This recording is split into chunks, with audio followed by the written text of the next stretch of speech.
Welcome to China in Focus. I'm Tiffany Meyer. Our top story. American and European companies say they'll continue moving supply chains out of China despite a tariff truce between Washington and Beijing. So what's behind the shift?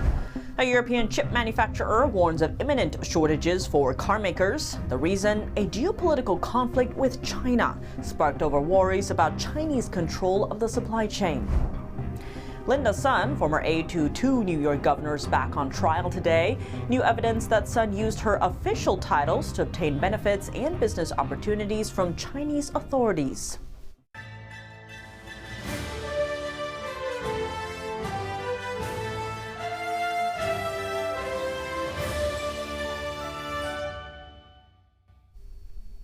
American and European companies continue to leave China. That's despite a tariff truce between Washington and Beijing. Stanley Black & Decker is an American manufacturer of industrial tools. It has moved some production to Mexico and says it will continue to shift supply chains away from China. The U.S. recently lowered some Chinese tariffs, but Black & Decker is still moving out. The company's top financial officer said a reduction of 10 percentage points to the China tariffs doesn't meaningfully change that outcome. U.S. automotive manufacturer Polaris is also aiming to reduce spending on Chinese suppliers by 80% over the next 2 years. U.S. tariffs have cost Polaris about $90 million this year. Benjamin Yerkin is the vice president of ABC Group. His company has been helping U.S. businesses to move supply chains from China to Vietnam, Malaysia, and India. He told the Wall Street Journal that many of his clients have made the decision to diversify outside of China, regardless of tariff reductions. Nicole Craft Brands made the same decision after having its profits squeezed by tariffs. The company makes most of its arts and crafts products in China. A senior executive at the company said the firm is moving forward with plans to establish new suppliers outside of China. He said it just didn't make sense to have all of their production in one country. The business is eyeing factories in Vietnam, Mexico, and Indonesia. Volatile U.S.-China relations are making many businesses anxious. Leather sofa maker Tariff Truce will move manufacturing to Vietnam this year. It'll cost the company $20 million. But it's going ahead with it anyway, despite a recent U.S.-China trade truce. Its owner says nobody trusts that there is stability between China and the U.S. One expert tells U.S. geopolitical rivalry and rising costs have contributed to the shifting of supply chains out of China. Actually, for American and European companies, the manufacturing cost in China is far higher than those in Vietnam and India. Ye said unemployment in China is set to rise as more foreign companies move supply chains out of the country. China's export restrictions are pushing European firms to move supply chains outside of China. That's according to the European Union Chamber of Commerce in China. The group said Monday that 1 in 3 member companies was looking to shift sourcing away from China due to export restrictions. 40% of the companies that responded to its survey said China is processing export licenses lower than promised. The Chamber's president said China's export controls have increased uncertainty for European companies operating in the country, as export restrictions could slow down or disrupt production. Over 100 companies participated in the survey, including BMW, Volkswagen, Nokia, and French oil giant Total Energies. A remarkable open letter published Monday by major semiconductor manufacturer Nexperia. The company says leadership at its China operations are completely ignoring it and not fulfilling client orders. Nexperia manufactures chips in Germany and sends them to China for packaging and distribution. Here's more from NTD's international correspondent Malcolm Hudson. Dutch chipmaker Nexperia has warned car factories risk shutting down imminently amid a standoff with a rogue Chinese branch of the company. Nexperia makes billions of simple semiconductors used in everything from car brakes to electric windows. Most are manufactured in Hamburg, Germany, and then sent to Dongguan, China to be packaged and sent on to customers. In a move to protect supply chains in September, the Dutch government seized control of Nexperia from the firm's Chinese owner Wingtech. They said it was necessary to prevent the company's former CEO from moving European operations to China from its current base in the Netherlands. But Beijing hit back in October by imposing export controls on Nexperia's finished products, a measure it has since partly relaxed. Separately, Nexperia's Chinese branch declared itself no longer subject to control by European management. A Chinese academic from Guangdong said this was a decision by the Chinese regime. They are dependent on China. If China chooses to apply pressure, it can do so. You have no way out. He said that puts French and German auto industries in trouble. The microchip shortage forced Nissan and Honda to cut production and drove German supplier Bosch to reduce factory working hours. This pressured the Dutch government to suspend its order earlier this month after negotiations to defuse the crisis. Consultancy partner and Europe-China trade expert George Woodker said the Nexperia issue has deepened alarm about relying on China. China is just very, very difficult to replace as a supplier. But again, the rare earth case and the Nexperia case makes people reconsider what to do in the future, and that might be having a second option elsewhere. Nexperia produces 50 billion chips in China each year and 20 billion in Malaysia. They are currently expanding Malaysian production facilities, but the China unit has demanded this expansion stop, alleging the European headquarters wants to source 90% of production outside China by mid-2026. Wingtech threatened supply chain disruptions could return if the issue of its control remains unresolved. Nexperia's European headquarters, meanwhile, say they need to find a way to talk to each other constructively to restore supply chains. Malcolm Hudson, NTD News. After a Thanksgiving break, the trial continued today of former high-ranking New York government employee Linda Sun and her husband. On Monday, prosecutors presented more evidence that Sun used her position to secure business opportunities from Chinese authorities. She was also given free trips for her family and friends. In return, Chinese officials used Sun's official title to hype relations between New York and Chinese cities. NTD's Flora Hua has more. Prosecutors have revealed more evidence against Linda Sun, a former aide to two New York State governors. Sun is charged with acting as unregistered agent for China. During Monday's trial, evidence was presented which seems to show that during her 10 years working in state government, Sun made extensive connections with CCP officials from different regions. U.S.-based nonprofits appear to have acted as the bridge between Sun and the Chinese regime. These nonprofits often have harmless-sounding names like hometown associations or overseas Chinese groups. But in fact, they're part of China's United Front Work Department. The United Front is how the Chinese regime builds alliances to advance the party's agenda.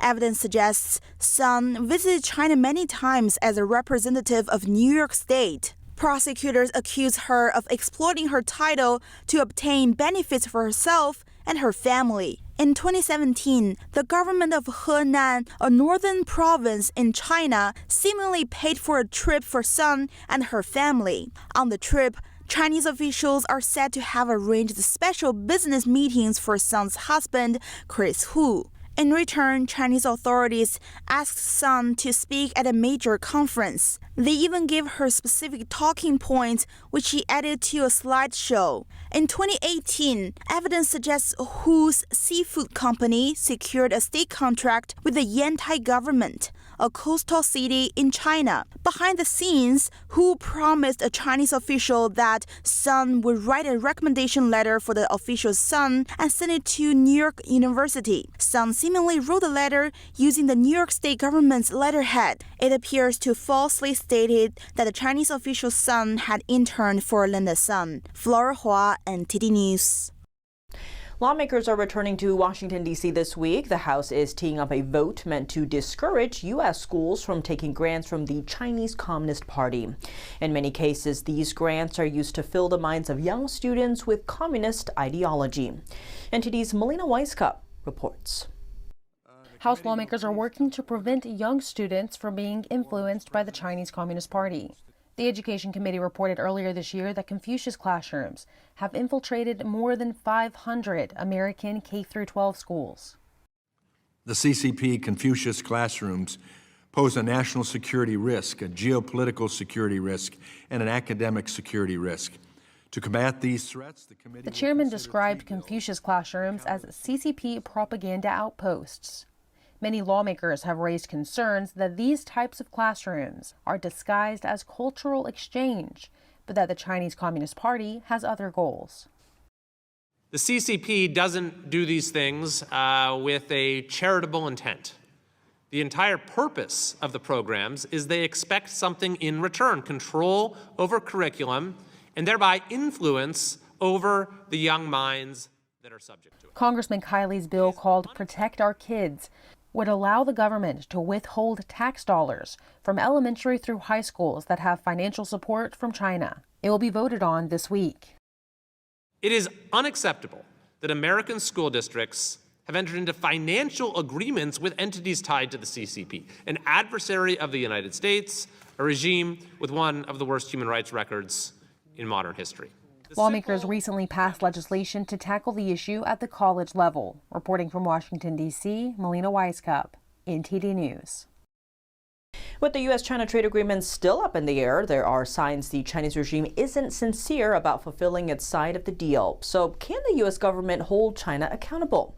American Thought Leaders host Yanya Kellick sat down with FBI Director Kash Patel to find out what makes this administration different. We spoke with Rod D. Martin, founder and CEO of Martin Capital, for his reaction. And Rod, I want to switch gears a little bit here and talk about some of the changes we've seen so far. Now, both administrations spoke about holding the Chinese regime accountable, but have differed in their approach. American Thought Leaders host Yanya Kellick actually sat down with FBI Director Kash Patel recently. I want to play part of that and then have you react. The Chinese Communist Party has not lived up to its promises, whether written or verbal. How can you be so sure that this agreement will be honored by the other side? I think there's a couple of factors in play. One, President Trump and President Xi have struck up a relationship that is continuous, ongoing communications to work with each other on a multitude of issues, to include tariffs, which is not my wheelhouse, but it's all interrelated, right? The fentanyl tariffs, it's no surprise, were issued by President Trump because too many Americans were being killed. And they worked out an agreement where they said, our agencies are going to meet and make sure that there is no more fentanyl precursor flowing into the drug trafficking organizations, ultimately America. The relief they received was a tariff relief. And I believe, because the Chinese government wants additional tariff relief and that tariff relief to maintain, they are going to have to come to the table and continuously show the results with us. And that was my part of my agreement with my counterpart at the MPS. We are going to continue to work together. This wasn't a one-off. If I got to go back, I'll go back. But we're going to show the world jointly that we've adhered to this agreement. And if there isn't, or they violate that agreement on this particular issue, they know the consequences from the president are going to be severe in terms of tariffs and other matters. And so it is a collaborative effort, with sanctions also being applied by our partners in Treasury and OFAC designations. We've taken a whole of government approach to ensure that they're going to adhere to this. And if they don't, we'll be the first ones to call it out. Your thoughts on this multi-pronged approach by this administration? Well, Kash is going at it exactly right. This is just what Reagan did with the Soviets when he quoted the Russian proverb, trust but verify. The idea wasn't that we trusted the Soviet Union. It was that verification is necessary for trust. And if you verify things, then there's a basis to go forward. That's going to happen here. And this administration has no illusions about the CCP, which has broken every agreement it's ever entered into, much like its communist brethren in the Soviet Union. But bottom line, the Chinese desperately need the U.S. consumer market, or they wouldn't have agreed to the deal that we have in place right now, which places about 4 to 5 times the tariff on their goods as on ours. So we are already clearly demonstrating that the Chinese need us. They're going to need to comply on fentanyl. If they don't, Donald Trump is going to have no mercy. Well, Rod Martin, as always, thanks for joining us. And for viewers who want to watch the full interview, they can go to Epic TV on American Thought Leaders. Coming up, 151 people confirmed dead in Hong Kong's housing complex fire. Beijing, fearing protests, has gone ahead and labeled protesters anti-China. One man has already been arrested. Civilians in Taiwan are stepping up to help the military push back against Beijing. One Taiwanese airline is even offering to conduct surveillance flights on Chinese military activity. Welcome back to China in Focus. I'm Tiffany Meyer. The death toll in Hong Kong's deadly housing complex fire rose to 151 on Monday. Beijing warns that it would use a national security law to crack down on any potential protests. It's gone ahead and labeled protesters anti-China. One man has already been arrested. Large crowds of people turned out on Sunday to mourn the victims of Hong Kong's deadly high-rise fire, as Beijing warned it would use a national security law to crack down on any anti-China protests. Mourners waited in long queues to pay tribute to the dead at the Wangfu Court housing complex. The cause of Hong Kong's worst blaze in decades remains under investigation, but public anger is growing over missed fire risk warnings and evidence of unsafe construction practices. Officials have also said the fire alarms at the complex, home to over 4,600 people, were not working properly. Authorities are anxious to avoid any broader public backlash after massive pro-democracy protests roiled the city in 2019, leading to a Beijing-imposed national security law.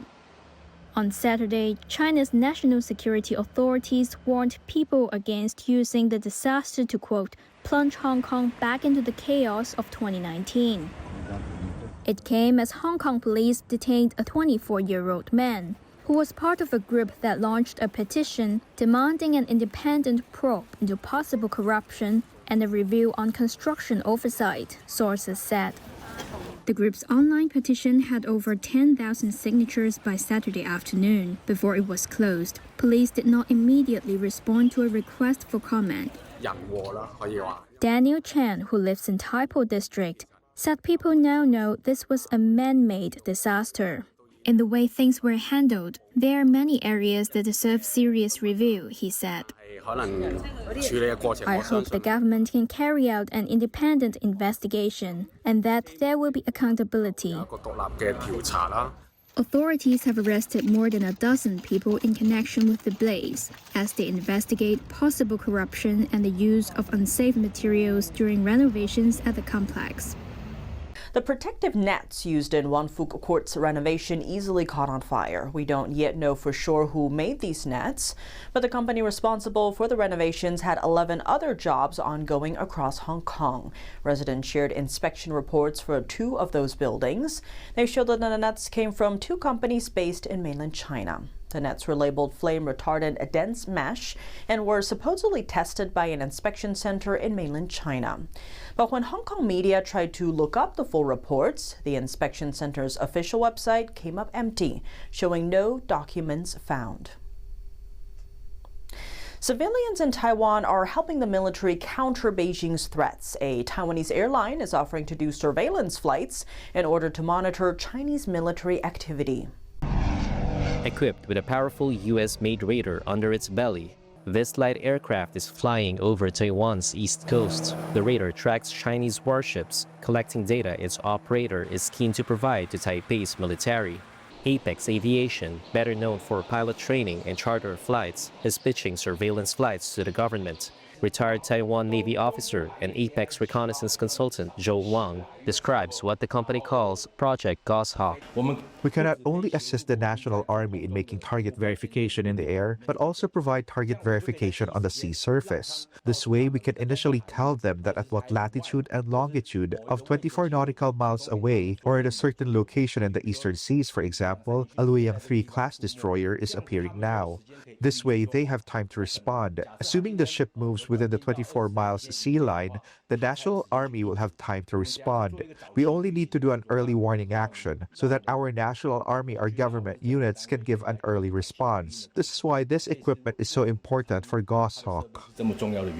Under its, quote, whole of society resilience initiative, Taiwan's government has invited businesses, research groups, and other organizations to take on more active roles in national security. That includes backing up communications and logistics, shoring up cyber defenses, and potentially contributing to surveillance and intelligence gathering. While common in countries such as the United States, this joint military-civilian approach is new for Taiwan. In light of daily Chinese incursions into its skies and waters, Taipei has said it aims to boost defense spending to 5% of GDP by 2030. and will introduce a 40 billion supplementary budget to fund arms purchases. Apex is seeking a role in that buildup. Wilson Cao is the company chairman. We have no time to waste on research and development. Our own integration of different sensor systems is already research and development.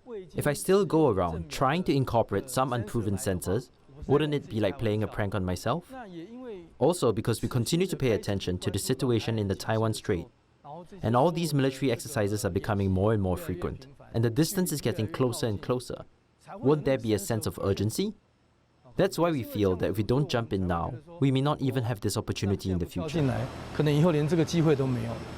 Taiwan's defense ministry told Reuters that it is able to effectively monitor Chinese activities and currently has no plans for cooperation with civilian operators. But it said it was open to new ideas.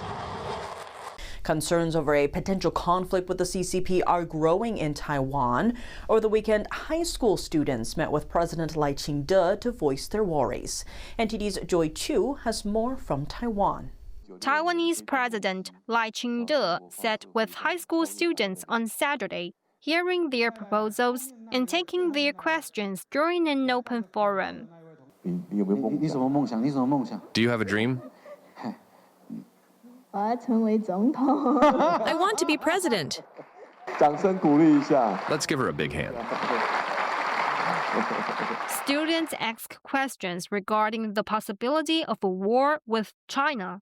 A student asked, will the CCP attack Taiwan? The international community says the CCP aims to be ready by 2027. It doesn't mean they'll attack that year, but we must be prepared, which is why I raised the defense budget after taking office. President Lai introduced the supplementary defense budget last week, totaling $40 billion as Beijing accelerates its military threats. The plan includes an air defense system called the T-Dome and the purchase of weapons from the U.S. Reporting from Taiwan, Joy Chu, NTD News. That's all for today's China in Focus. I'm Tiffany Meyer. If you have any feedback on the show or have something you'd like to see us cover, send us an email at chinainfocus@ntd.com. We'd love to hear from you. For round-the-clock original news coverage, visit us at ntd.com or download our NTD app. Thanks for watching. See you tomorrow.